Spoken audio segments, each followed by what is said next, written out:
Here with Kevin Thelen, part of our retirement plan practice here at Genovese Burford Brothers. He's a CFP, of course, a great assist to Lon Burford, and really does a lot in employee education.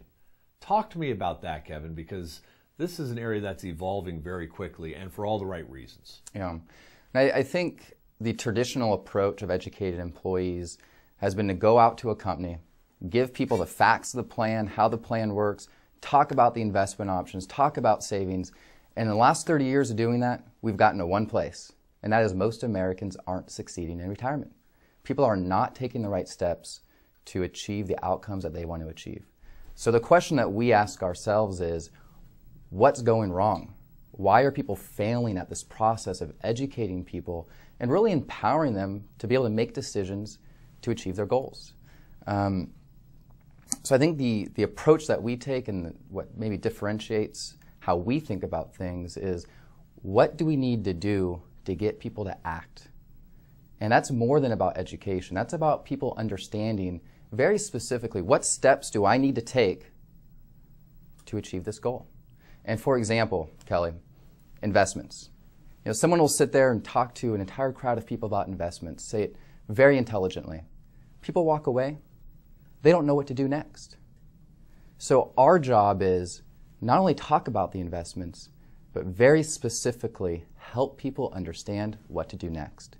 And that really involves helping people understand their risk tolerance, their time horizons, and taking that as a context and building an asset allocation plan that works for them. And that same goes for savings. We can sit there and talk about the importance of savings, how increasing your savings is going to help you improve your outcome, yet people don't take the next step and increase their savings.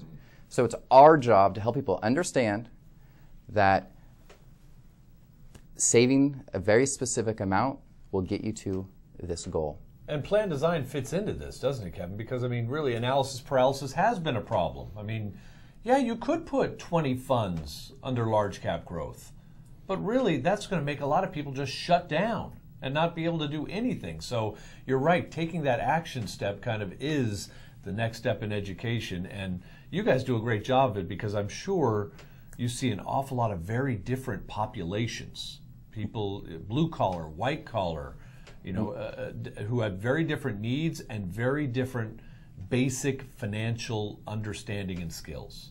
That's very true, and I think part of what we look at is not only the direct interface with plan participants, but really working with the plan sponsor to design the plan that can really create the impetus for change. And I'll just give you a great example. We have a very difficult time getting people to save, for example, even 5%.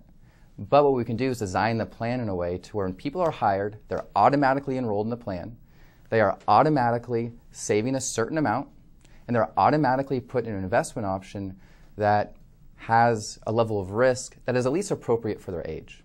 So there are answers out there, both from the side of the plan sponsor in making decisions, but also going out directly to plan participants and helping them make decisions. And the employee can opt out of any of that, but at least you don't get a case where an employee just either never signs up for a plan or signs up for a plan and keeps his money in cash for 30 years. That's correct. And I'll tell you, I work with people on a daily basis and talk to them. And I think the biggest hurdle for people is they don't think they can do it. They don't believe they can do it. And the reality is there's a pretty small segment of the population that truly can't, and there's a bigger part of the population that believes they can't, but they can. And they'd be surprised by how little changes can make a big difference. And that's really the message we try to get across. Little changes, big difference.